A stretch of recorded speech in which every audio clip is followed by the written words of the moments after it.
ini Tuhan akan berperkara dalam hidup kami. Kami percaya Engkau Allah yang hebat, Engkau Allah yang dahsyat dalam hidup kami Tuhan. Sebentar firman Allah yang kami dengar Tuhan akan memberikan kami kemenangan, akan memberikan kami damai sejahtera, bahkan dengan keluar ada di balik daripada firman Allah yang hidup kami akan dengar hari ini Tuhan. Terima kasih Tuhan untuk ibadah yang hebat dan luar biasa di tempat ini Tuhan, dan juga secara online menyaksikan Tuhan kuasa mujizat Tuhan juga nyata berlimpah-limpah di dalam kehidupan mereka semua Tuhan.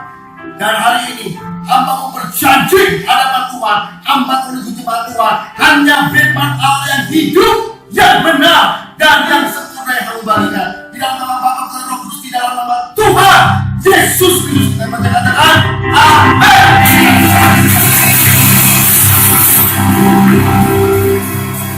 Teman-teman, apa kabar? Luar biasa, dahsyat, hebat, ajaib Tuhan kita. Sampai detik hari ini pandemi COVID-19 dan virus corona masih berlanjut dan sudah memakan hampir kurang lebih sekitar 9.000 orang. Di awal Maret saya mendengar ada seorang nabi yang besar sekali berkata bahwa virus corona atau COVID-19 akan berakhir di Maret tanggal 27. Saya tunggu-tunggu dari tanggal 24, 25, 26, 27 lewat sampai hari ini masih berlanjut juga.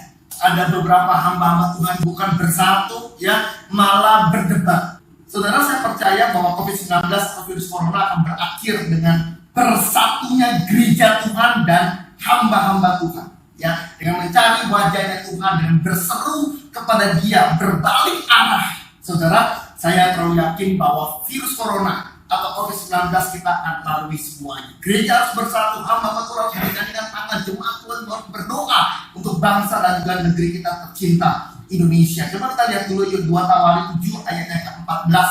Dan umatku yang atasnya namaku disebut merendahkan diri, berdoa dan mencari wajahku, lalu berbalik dari jalan-jalan yang jahat, maka aku akan mendengar dari sorga dan mengampuni dosa mereka serta memulihkan negeri mereka. Saya terlalu yakin dan saya terlalu percaya bahwa negeri kita, Indonesia tercinta, bisa Tuhan pulihkan.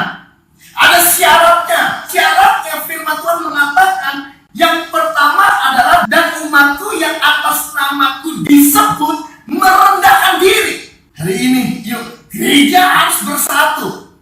Yang kedua, hamba Tuhan harus merendahkan diri kita di hadapan Dia, memohon Tuhan ampuni bangsa kami, Tuhan lepaskan bangsa kami dari COVID-19 virus corona. Terus berdoa dan mencari wajah Tuhan. Ini penting sekali. Kita harus mencari wajahnya Tuhan. Amin. Kita harus mencari Tuhan hari ini.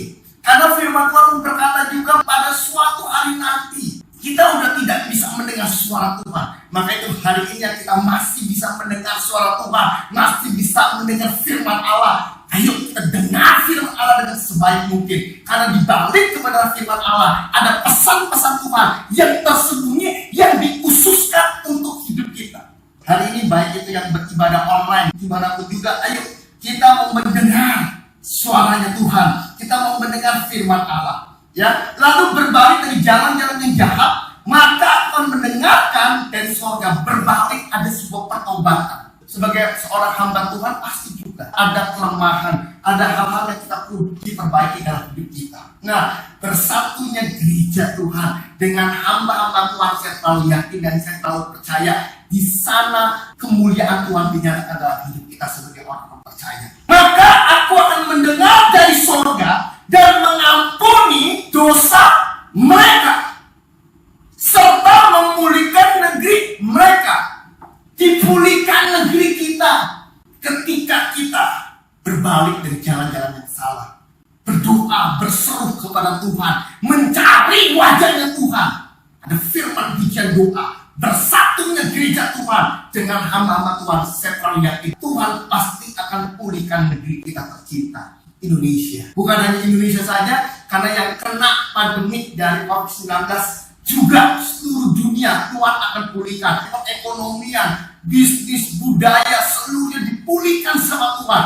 dengan satu hal, mencari wajahnya Dia, berdoa bergandengan tangan. Hari ini, kalau perlu kita menangis di hadapan Tuhan, karena saya yakin dan saya percaya bahwa ketika kita menangis di hadapan Tuhan, ketika kita berseru di hadapan Tuhan, Dia mendengar dari sorga dan Dia akan menjawab semua doa-doa yang kita akan panjatkan di hadapan Dia. Amin. Puji nama Tuhan. Saya ingin berbicara tentang bagaimana saudara dan saya harus memiliki mental surgawi.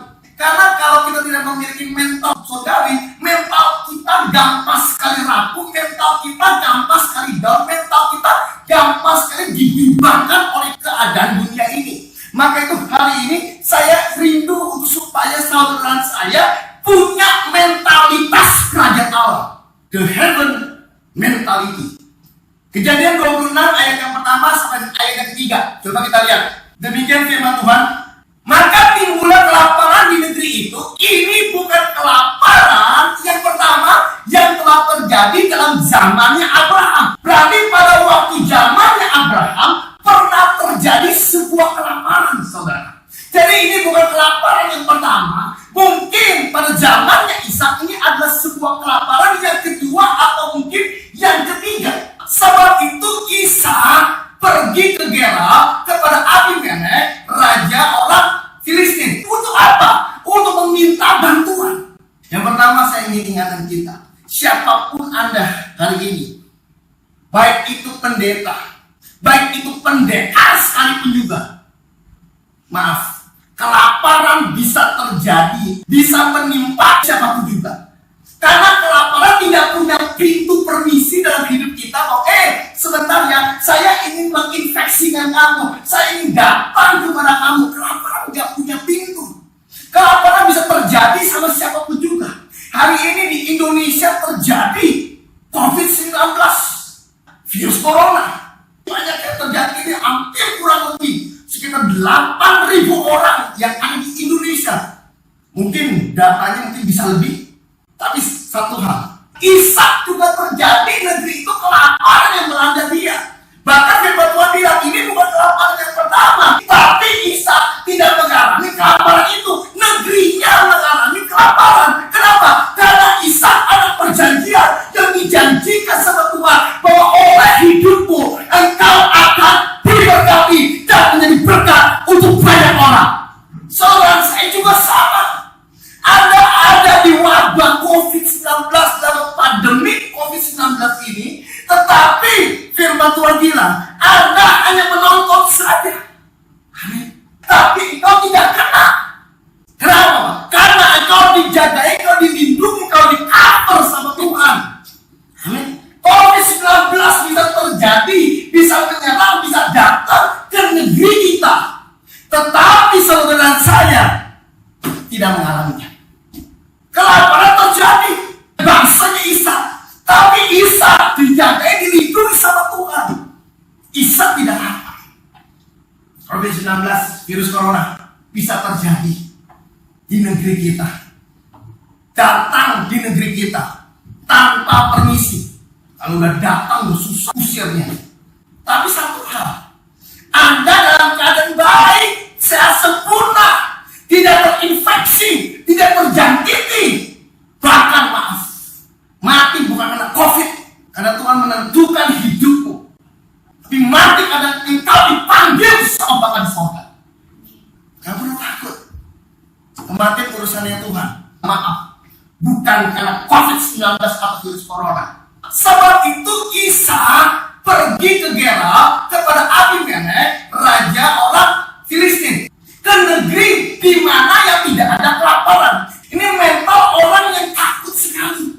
Pak, saya takut sekali, Pak. Maka itu saat ini saya mau pergi, Pak. Masalah demi masalah dalam hidupmu harus engkau hadapi. Bukan engkau lari atau menghindar. Kalau engkau lari atau menghindar, masalah tidak mungkin selesai. Masalah ada, hadapi masalah itu. COVID-19 harus kita hadapi.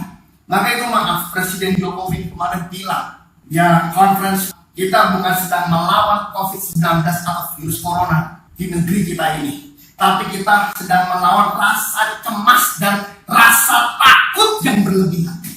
Dengan kata lain, Presiden Jokowi mau bilang, yang sedang kita lawan hari ini adalah ketakutan dan kecemasan kita. Orang yang bisa lepas dari ketakutan, orang yang bisa lepas dari kecemasan, orang ini punya mentalitas Raja Allah. Bagi orang yang punya mentalitas kuat di hadapan Tuhan, masalah boleh ada, problem boleh ada, justru saat itu dia hadapi, karena lewat masalah demi masalah dia akan naik ke dalam level berikutnya. Hari ini saya mau tanya, Anda bisa kokoh sampai hari ini, bisa strong sampai hari ini karena banyak berkat atau karena banyak masalah? Oh maaf, pasti karena banyak masalah. Masalah demi masalah numpuk dalam hidup kita, sehingga masalah sebagai sebuah pengalaman di mana kita harus jauh lebih baik lagi daripada hari ini. Karena di balik masalah ada pinjakan kaki untuk masuk ke level berikutnya. Maka itu masalah jangan engkau penting. Masalah harus kau hadapi, karena lewat masalah hidupmu diperbarui sama Tuhan. Ini penting sekali. Ishak punya masalah dalam negerinya, dia kelaparan. Padahal kelaparan tidak mengganggu hidupnya dia. Dia nggak lapar. Kenapa? Karena dia orang yang diberkati. Tapi ketakutanlah yang membuat mentalitasnya down di hadapan Tuhan. Maka itu pada waktu ada masalah, pada waktu ada problem, Ishak bilang, kalau seperti begini, aku mau pergi ke Gerar saja, dan aku mau pergi ke Abimelek, orang Filistin. Orang satu hal, Ishak sama orang Filistin punya masalah. Apakah itu yang Tuhan mau? Yang Tuhan mau nggak seperti itu. Pada waktu ada masalah, pada waktu ada problem, harusnya Ishak pergi ke Tuhan. Sebab itu, Ishak pergi ke Gerar kepada Abimelek, orang Filistin. Ada masalah, ada problem, perginya ke Abimelek. Perginya ke manusia, perginya ke raja. Oh maaf, ketika Anda ada masalah, ada problem dalam hidupmu, yang kau cari yang pertama adalah Tuhan. Kau jangan pernah mencari yang lain. Kenapa? Karena mencari yang lain ujung-ujungnya mengecewakan hidupmu. Karena pertolongan manusia, semua ingatan kita, pertolongan manusia terbatas adanya. Tetapi pertolongan dari Tuhan melalui campur tangan Tuhan mungkin melibatkan manusia, itu yang sempurna. Tapi harus dari Tuhan dulu.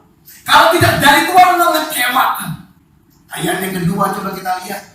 Lalu Tuhan menampakkan diri kepadanya serta berfirman, jangan pergi ke Mesir, diamlah di negeri yang akan kukatakan kepadamu. Firman Allah membypass dia, firman Allah menginterpresi dia, firman Allah langsung datang dalam hidupnya Ishak. Jangan pergi ke Mesir.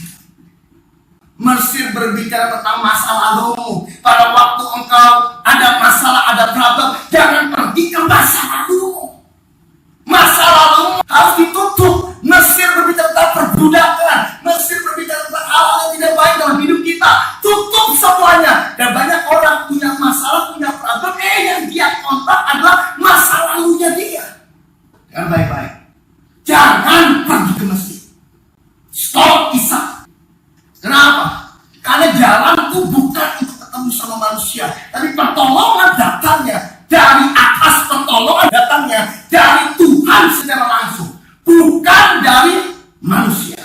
Janganlah pergi ke Mesir, diamlah di negeri yang akan kukatakan kepadamu. Tuhan suruh diam, jangan pergi ke Mesir. Jangan usik-usik lagi masa lalumu. Yang lalu sudah berlalu. Engkau harus tutup dalam hidupmu. Nah, mentalitas kita diperhitungkan sama Tuhan. Maka itu Anda harus punya mentalitas kerajaan surga. Yang lalu Anda harus tutup semuanya. Jangan pernah kau ingat lagi. Karena firman Tuhan bilang, dosa-dosamu sudah aku ampuni dan aku tidak mengingat lagi. Yang suka mengingat dosa adalah si iblis dan manusia. Tuhan tidak mengingat-ingat dosa kita lagi. Tuhan mau menutup masa lalu kita. Kehidupan yang lalu, biarlah berlalu semuanya. Tidak perlu orang lain tahu juga. Orang lain tahu saat ini mau buat apa. Maaf, pengalaman masih panjang dengan pengalaman-pengalaman Anda bersama dengan Tuhan, tapi bukan pengalaman Anda dengan masa lalu Anda yang Anda ceritakan. Anda harus menceritakan pengalamanmu dengan Tuhan saat ini untuk masa depan. Amin. Masa lalu tutup semuanya. Anda closing. Anda tidak boleh masuk ke masa lalu lagi. Maka itu Tuhan bilang, jangan pergi ke Mesir. Mesir masa lalu. Ketika pergi ke Mesir, otomatis engkau kembali ke masa lalumu. Di dalam Mesir ada dosa, ada kesalahan, ada kejahatan, ada hal-hal yang tidak baik dalam hidup kita. Buang semuanya hari ini. Amin. Paulus bilang, aku berlari sampai ke tujuan untuk menerima mahkota yang besar, mahkota yang mulia yang akan aku dapatkan dari Tuhan.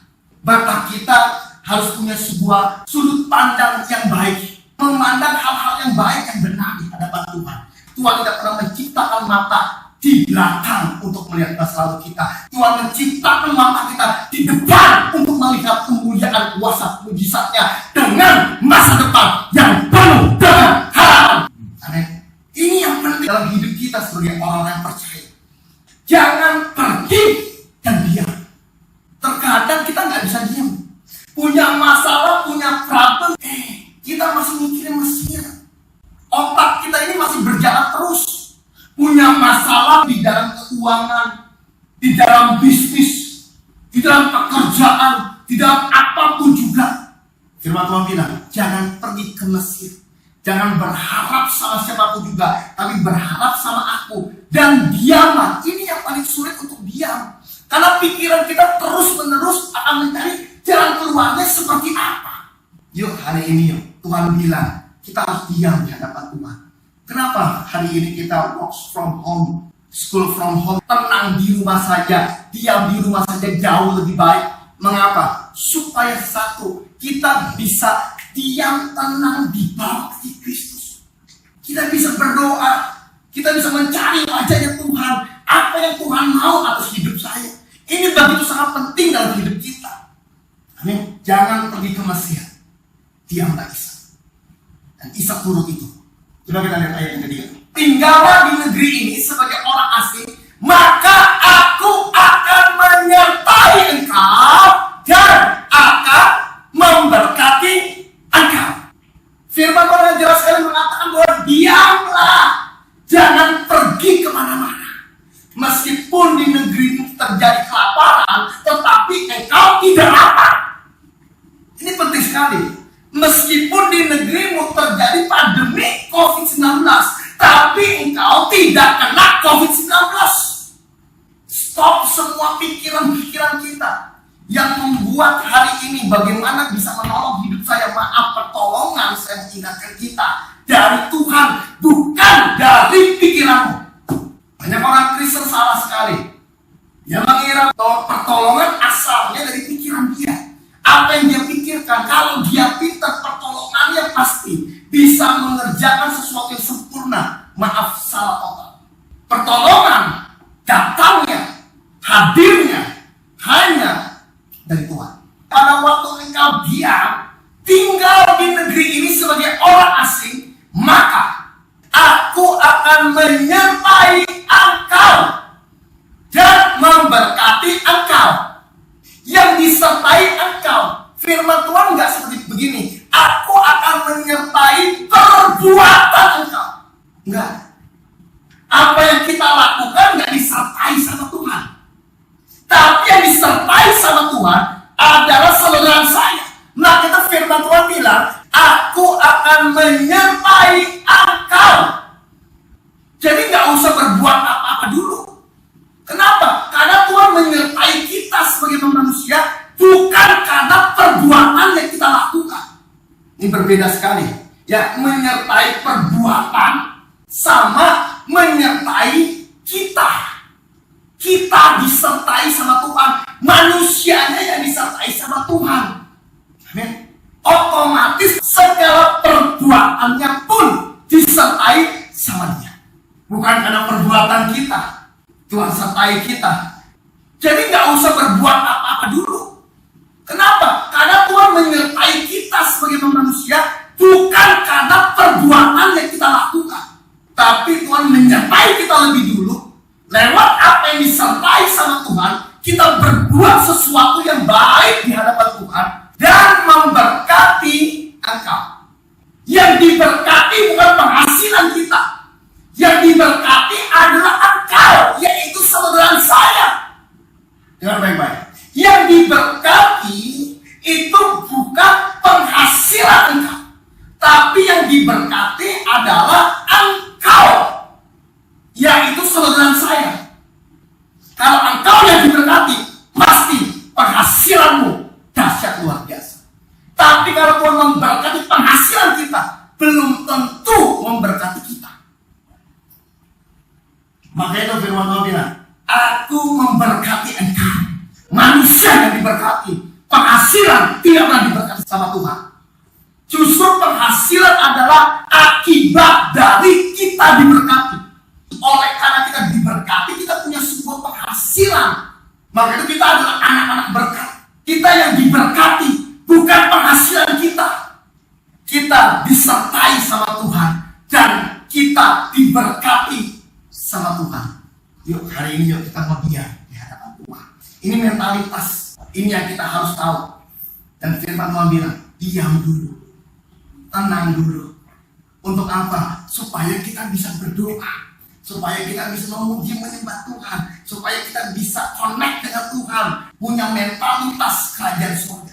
Bukan mentalitas sembarang mentalitas dalam hidup kita. Kita punya mentalitas yang sangat kuat. Maka itu orang-orang bisa terjadi resesi ekonomi. Dengan baik-baik, mau resesi ekonomi saat ini, mau 2021, 2022, mau kapan juga, mau krisis moneter menyerang kita. Firman Tuhan bilang bahwa aku menyertai engkau dan memberkati engkau, menyertai kita, memberkati kita. Otomatis resesi ekonomi boleh ada, tetapi saudara saya tetap menjadi anak-anak berkat di dalam kerajaan Allah yang tidak tergoncangkan. Coba kita lihat Yohanes 5 ayat yang kedua sampai ayat yang ke-8. Demikian firman Tuhan. Di Yerusalem, dekat pintu gerbang domba, ada sebuah kolam yang dalam bahasa Ibrani disebut Bethesda. Ada 5 serambinya, dan di serambi-serambi itu berbaring sejumlah besar orang sakit, orang-orang buta, orang-orang timpang, orang-orang lumpuh yang menantikan goncangan air kolam itu.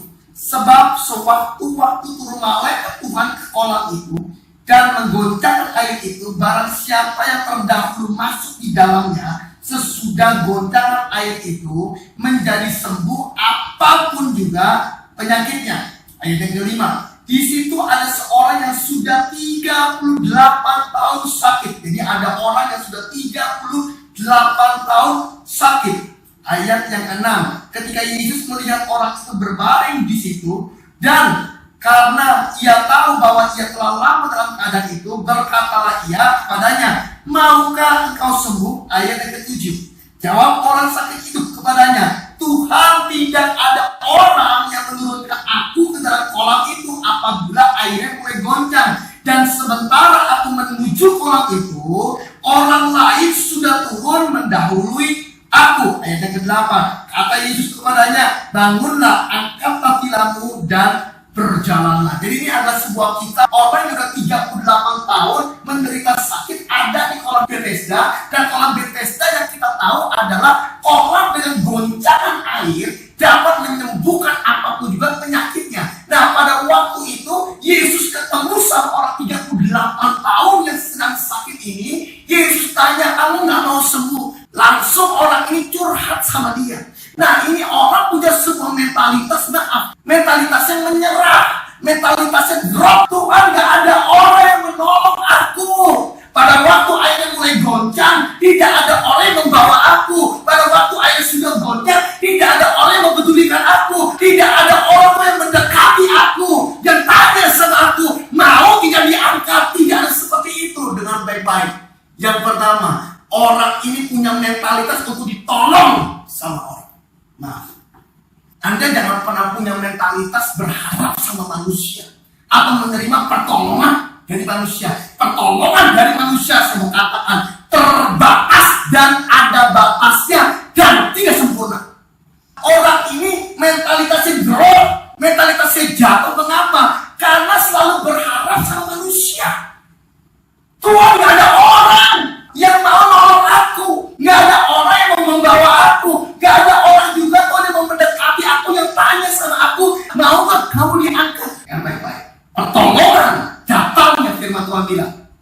dari Tuhan.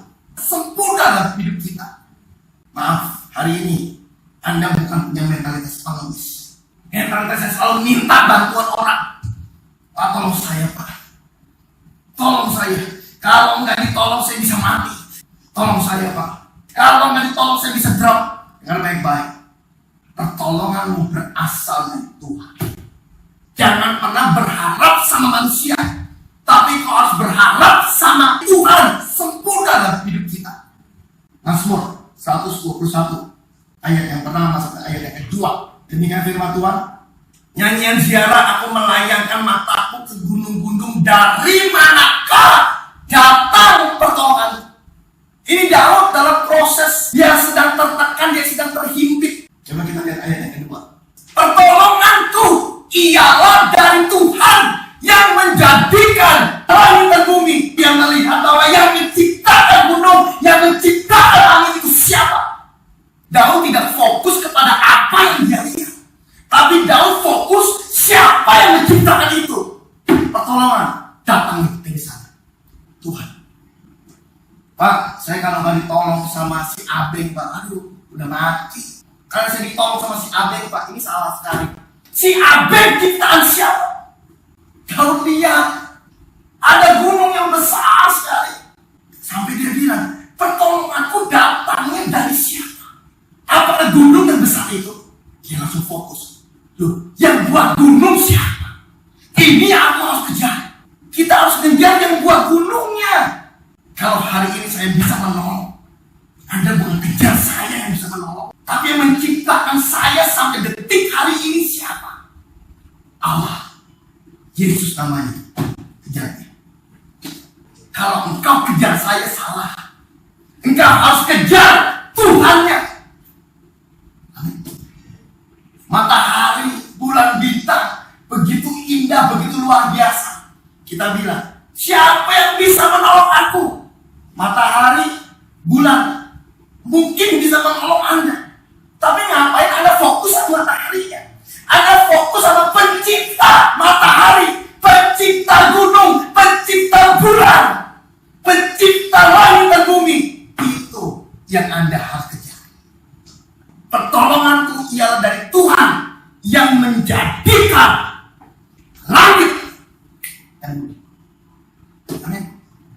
Pertolongan itu bukan dari langit, bukan dari bumi ini, tapi dari yang menciptakan langit, yang menciptakan bumi. Siapa dia? Yesus namanya. Pertolongan berasal dari Yesus Kristus.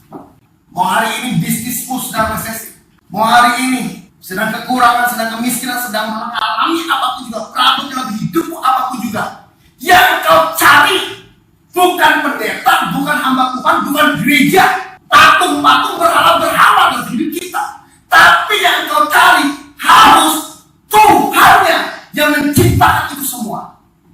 Saya bisa tolong Anda, jangan cari sayanya.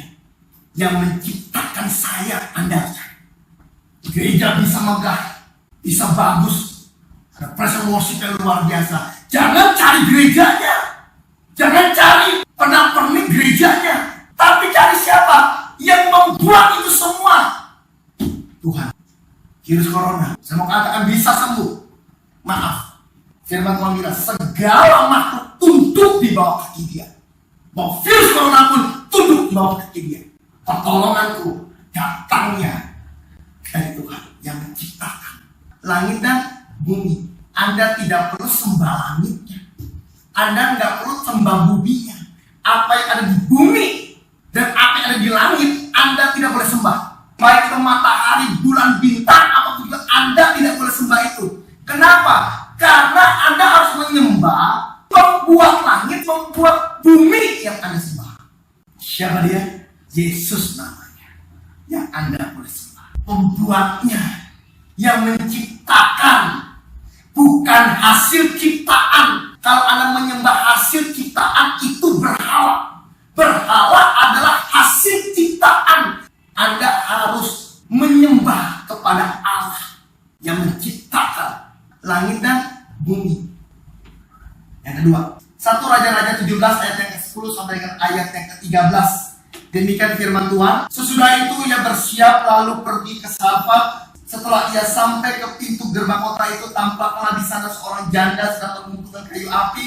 Ia berseru kepada perempuan itu, katanya, cobalah ambil bagiku sedikit air dalam kendi supaya aku minum. Yang ke-11, ketika perempuan itu pergi mengambilnya, ia berseru lagi, cobalah ambil juga bagiku sepotong roti. Ayat ke-12, perempuan itu menjawab, demi Tuhan Allahmu yang hidup, sesungguhnya tidak ada roti daripadaku sedikit pun, kecuali segenggam tepung dalam tempayan dan sedikit minyak dalam buli-buli. Dan sekarang aku sedang mengumpulkan 2-3 potong kayu api. Kemudian aku mau pulang dan mengolahnya bagiku dan bagi anakku. Dan setelah kami memakannya, maka kami akan makan.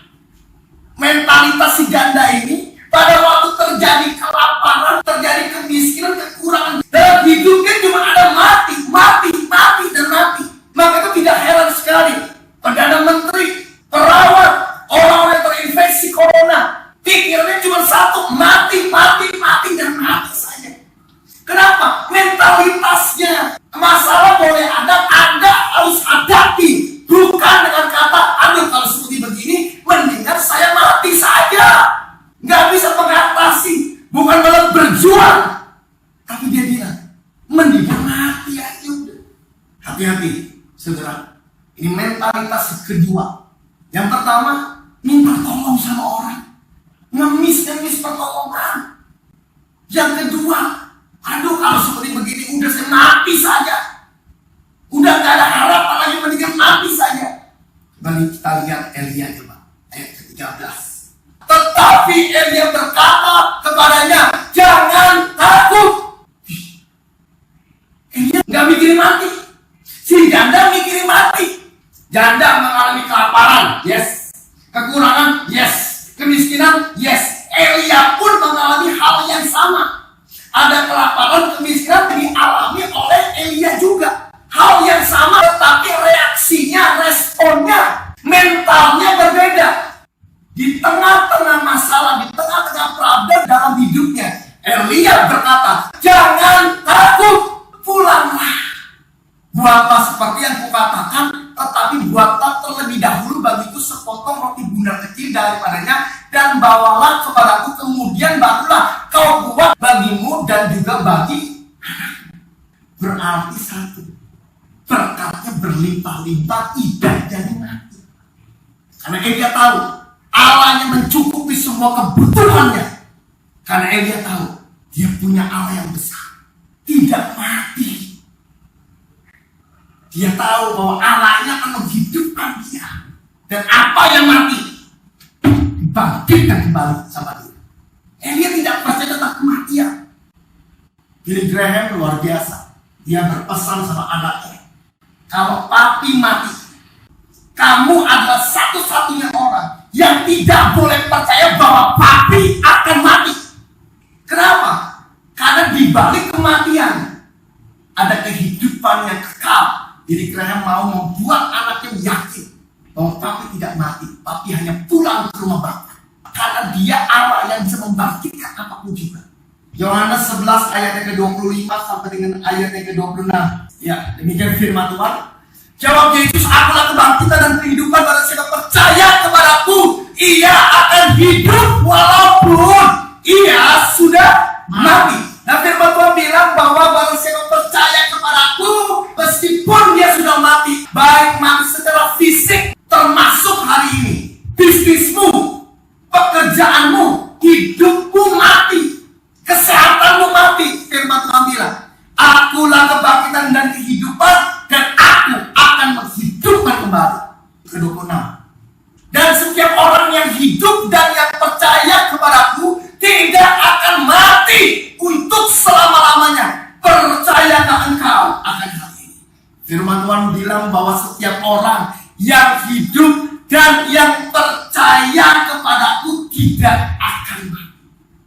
Kalau engkau percaya dan engkau connect dengan Tuhan, hidupmu bersama-sama dengan Tuhan, saya terlalu yakin bisnismu mati, Tuhan membangkitkan kembali. Engkau kurang, Tuhan mau tambah. Engkau hari ini dalam keadaan buruk, engkau jatuh, Tuhan memulihkan dalam hidupmu kembali. Kenapa? Karena Dia Allah yang mengerti dalam kehidupan kita. Dia Allah yang ingin men-take over hidup kita, yang mati untuk membangkitkan kembali. Elia, apa yang mati jadi kehidupan kembali. Ini sebuah mentalitas dalam hidup kita, bahwa kita harus terus berjuang sebagai orang yang percaya. Yang ketiga, yang terakhir, 2 Raja-Raja 6 ayat ke-15 sampai dengan ayat yang ke-17. Demikian firman Tuhan, ketika pelayan abdi Allah bangun pagi-pagi dan pergi keluar, maka tampaklah suatu tentara dengan kuda dan kereta ada di sekeliling kota itu. Lalu berkatalah bujang itu kepadanya, celaka tuanku, apakah yang akan kita perbuat? Kisah ini kemarin saya sudah bahas. Ada peperangan, ada sebuah masalah, ada sebuah problem. Nah, respon yang pertama adalah dia langsung bilang celaka. Dia langsung bilang mati gua, celaka kalau seperti begini. Lalu yang kedua dia bilang, apakah yang akan kita perbuat? Nah, ini adalah sebuah mental yang menurut saya adalah mental yang tidak baik. Bukan malah menguatkan orang, tetapi dia bilang celaka katanya. Harusnya kita bisa bilang bahwa ini keren kalau seperti ini. Ada masalah, ada problem dalam hidup kita, ada kekurangan, kemiskinan. Keren, apa yang bisa Allah saya perbuat kalau keadaan seperti ini? Bukan yang bisa saya perbuat, tapi yang bisa Allah saya perbuat. Ini mentalitas yang menurut saya harus kita miliki. Kita tahu bahwa Allah kita bisa berbuat apapun juga dalam hidup kita. Mati dan hidup kita ditentukan oleh Allahnya kita. Coba kita lihat ayat ke-16. Jawabnya, jangan takut sebab lebih banyak yang menyertai kita daripada yang menyertai mereka. Elisa responnya berbeda. Jangan takut. Sama seperti Elia. Elia bilang pada waktu sama janda itu, dia bilang apa? Jangan takut, pulanglah. Elisa pun sama.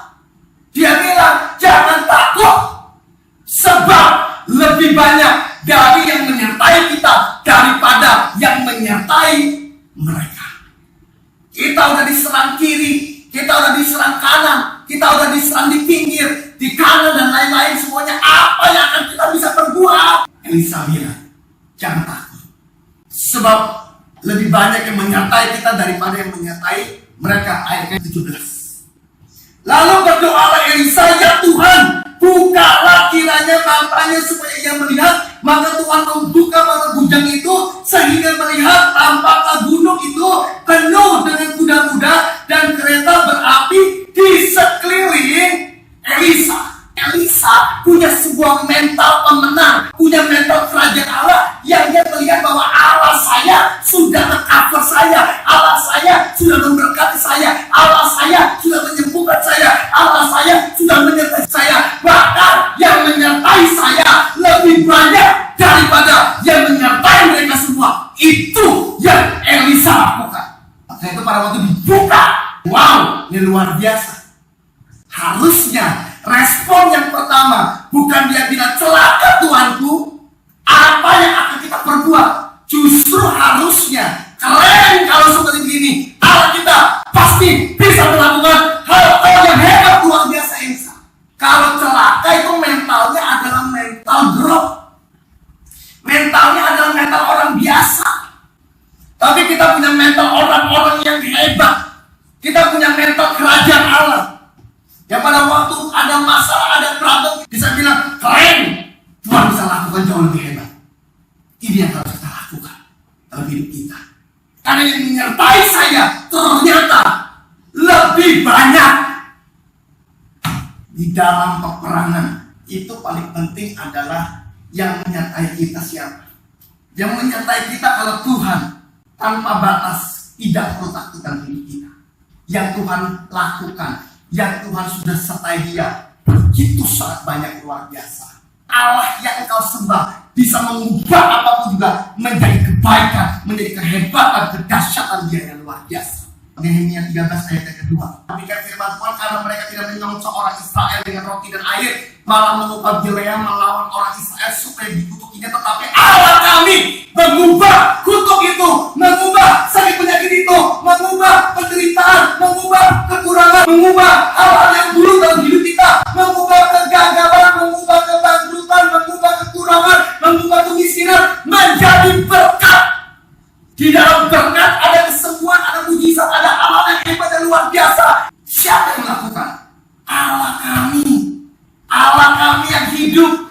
pencipta langit dan bumi.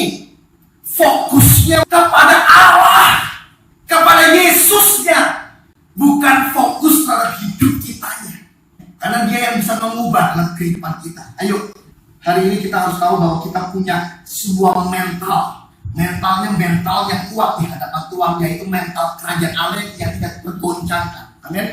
Jangan jadi pengemis. Pertolongan berasalnya daripada Tuhan saja. Yang kedua, jangan selalu bilang bahwa mati nggak ada jalan keluarnya. Kalau seperti begini, Allah bisa menghidupkan semuanya. Yang ketiga, saudara, jangan kita pernah bilang bahwa celaka apa yang bisa saya perbuat. No, bukan apa yang bisa saya perbuat, tetapi apa yang bisa Allahmu lakukan buat hidupmu. Ini penting sekali. Allahmu bisa melakukan apapun juga.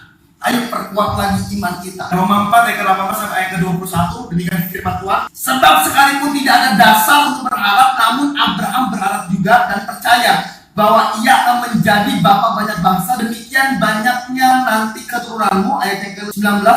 Imannya tidak menjadi lemah walaupun ia mengetahui bahwa tubuhnya sudah sangat lemah, tetapi usianya telah kira-kira 100 tahun, dan bahwa rahim Sarah telah tertutup, tetapi terhadap janji Allah ia tidak bimbang karena ketidakpercayaan, tetapi ia diperkuat dalam imannya dan ia memuliakan Allah. Ayat ke-21, dengan penuh keyakinan bahwa Allah berkuasa untuk melakukan apa yang telah ia janjikan. Amin. Allah berkuasa untuk melakukan apa yang sudah ia janjikan. Saya percaya hari ini janjinya penuh dengan kemuliaan untuk saudara dan saya. Mazmur 91 adalah janjinya Allah terima dalam kehidupan kita. Ayo punya mental yang kuat. Mentalitasnya sangat kuat sekali. Karena kalau tidak ada mentalitas, kita akan digoncangkan. Abraham punya masalah, punya problem. Rahim Sarah sudah tertutup. Bahkan dia tubuhnya sudah sangat lemah. Tidak mungkin bisa menerima janjinya Allah. Tetapi firman Tuhan bilang bahwa dengan penuh keyakinan Allah berkuasa melaksanakan apa yang telah ia janjikan. Jadi setiap janji yang engkau terima sebagai orang-orang yang percaya, Tuhan berkuasa. Saya mau katakan, Allah berkuasa untuk melaksanakannya. Untuk saudara dan saya hari ini dia berkuasa. Apa yang dia janjikan? Ada janji tentang berkat, dia berikan buat Anda. Ada janji buat kesehatan, dia berikan buat Anda. Ada janji damai sejahtera, dia berikan buat Anda. Ada janji kuasa dan juga mujizat, dia berikan buat Anda. Janji-janji dalam kemuliaan, di mana Allah akan memberkati engkau, membebaskan, melepaskan engkau, bahkan memberikan engkau kemenangan. Dia akan berikan juga buat kita. Amin. Dalam kemuliaan Allah yang besar dalam hidup kita. Dan saya yakin janji Allah ya dan amin dalam hidup kita. Tuhan Yesus memberkati kita. Amin. Puji nama Tuhan.